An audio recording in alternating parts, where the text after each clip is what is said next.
नमस्कार दोस्तों, बहुत बहुत स्वागत है आप सबका एक बार फिर से आपके अपने ही चैनल में। दोस्तों, आप सबका बहुत सारा प्यार मिल रहा है हमको इस चैनल में और उम्मीद करता हूं कि इस तरीके का प्यार बनाए रखिएगा। दोस्तों, जैसे कि आप सभी को मालूम है कि इस वीडियो में मैं आपको दिन भर की स्पेस, डिफेंस और इंटरनेशनल खबरों से अवगत कराता हूं। तो चलिए एक एक करके जान लेते हैं।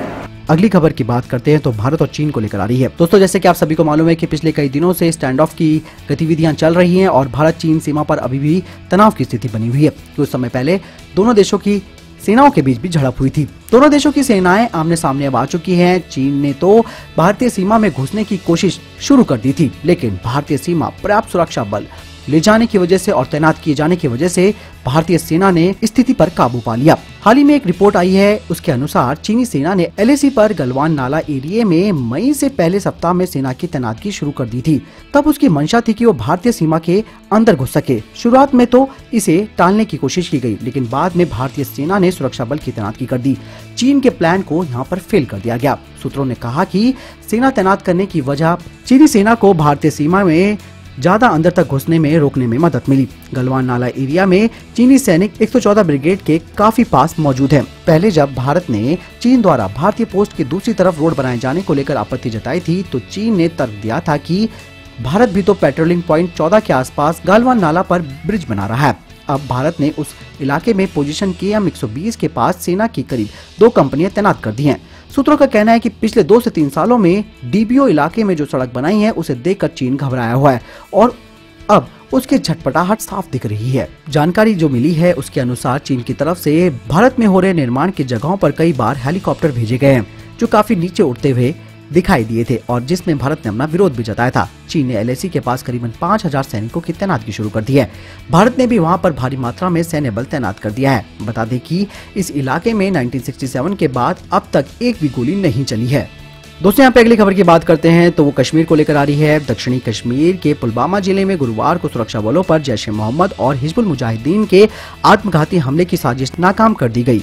सुरक्षा बलों ने राजपुरा इलाके के एक इलाके में 45 किलो आईडी से लदी एक सेंट्रो कार को खोज निकाला और उसे उड़ा दिया। आतंकियों ने कार पर फर्जी नंबर प्लेट लगा रखी थी। कार पर दर्ज नंबर कठवा जिले के निवासी और श्रीनगर में तैनात BSF के एक जवान की मोटरसाइकिल का है। पुलिस सूत्रों के मुताबिक जिस कार का इस्तेमाल आत्मघाती हमले को अंजाम देने के लिए किया गया था वो दक्षिणी कश्मीर के शोपिया जिले के शतपोरा गांव के रहने वाले हिजबुल मुजाहिदीन के आतंकी हिदायतुल्लाह मलिक की है। आतंकी मलिक जुलाई 2019 से घाटी में आतंक फैला रहा है। यानी कि दोस्तों, आखिरकार किस तरीके से आतंकियों ने एक साजिश रची थी कि सेंट्रो कार पर एक मोटरसाइकिल का नंबर लगाया गया था और उस मोटरसाइकिल का नंबर BSF के एक जवान का नंबर उसमें जानबूझकर लगाया गया था ताकि इसमें इन्वॉल्वमेंट दिखाया जा सके, भारतीय सेना में फूट डाली जा सके। ऐसी कई सारी योजनाओं को तय करके इस घटना को अंजाम दिया गया था, लेकिन भारतीय सेना ने इस पूरे के पूरे इनके मकसद पर पानी फेर दिया। दोस्तों, यहाँ पे अगली खबर की बात करते हैं तो वारी है भारतीय नौसेना को लेकर। विशाखापत्तनम स्थित नौसैनिक अड्डा INS कलिंग ने 2 मेगावाट का अपना सौर बिजली केंद्र स्थापित कर दिया है। इस बिजली घर से ये अड्डा अपनी बिजली की जरूरतों के लिए आत्मनिर्भर हो जाएगा। नौसेना के एक अधिकारी के मुताबिक राष्ट्रीय सौर मिशन के तहत सन 2022 तक देश में 100 गीगावाट और ऊर्जा क्षमता हासिल करने के लक्ष्य के अनुरूप 2 मेगावाट का सौर ऊर्जा संयंत्र स्थापित किया गया है। पूर्वी नौसेना कमांड में ये सौर बिजली घर सबसे बड़ा है। ये बिजली घर 25 सालों तक चलेगा। कोरोना महामारी की वजह से लॉकडाउन के बावजूद भी सभी एजेंसियों ने इस बिजली घर को वक्त पर चलाने के लिए आपसी तालमेल पर सहयोग भी किया। इस मौके पर वाइस एडमिरल अतुल कुमार जैन जी ने कहा कि इस सोलर प्लांट को वक्त पर चलाना पूर्वी नौसैनिक कमान के लिए बहुत ही ज्यादा जरूरी था। दोस्तों, यहाँ पे अगली खबर भी इंडियन एयरफोर्स को लेकर आ रही है। चीन के साथ सीमाओं सहित दूर दराज के स्थानों पर सैनिकों और मशीनों को तेजी से तैनात करने की अपनी क्षमता को बढ़ाने के लिए भारतीय वायुसेना ने असम में मोहनबाड़ी एयरबेस पर चीनू हैवी लिफ्ट हेलीकॉप्टर को शामिल किया है। सूत्रों ने कहा कि चीनू पहली बार अरुणाचल प्रदेश के विजयनगर सेक्टर में ऑपरेशन के लिए तैनात किए गए थे, जहाँ उन्होंने 3 हिस्सों में म्यांमार से घिरे राज्य के सबसे दूरस्थ हिस्से में करीबन 8.3 टन आवश्यक वस्तुओं की आपूर्ति की थी। अरुणाचल प्रदेश के मुख्यमंत्री पेमा खांडू ने विजयनगर में नागरिकों के लिए आपूर्ति के साथ हेलीकॉप्टर उतारने का एक वीडियो भी ट्वीट किया। चीनू को हाल ही में असम के मोहनबाड़ी एयरबेस में शामिल किया गया था और जल्द ही इसे सिक्किम, अरुणाचल प्रदेश के आसपास के इलाकों में ऑपरेशन के लिए तैनात किया जाएगा। चीनू को इंटर वैली सैन्य टुकड़ी के संचालन के लिए सबसे अच्छे हेलीकॉप्टरों में से एक माना जाता है, जो हाल ही में उत्तरी सिक्किम में हुआ था, जहां चीनी बड़ी संख्या में भारतीय इलाके में आए थे। वायुसेना को लगता है कि चिनूक 20,000 फीट की अपनी ऑपरेशनल क्षमता के साथ देश में हैवी लिफ्ट संचालन को फिर से परिभाषित करेगा, जिसमें सैनिकों की इंटर वैली परिवहन, तोपखाने की तोप को पार कराना और सीमा सड़क संगठन के लिए भारी सामान पहुंचाना भी शामिल है।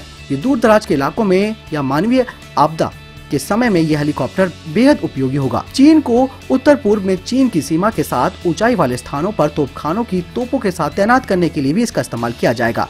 सीमा सड़क संगठन भी उत्तर पूर्व के सड़क निर्माण परियोजनाओं को पूरा करने के लिए चीनों का उपयोग करेगा, जो कि संकीर्ण लिफ्टों के माध्यम से सामग्री उपकरण ले जाने में भारी लिफ्ट चॉपर चाहते हैं।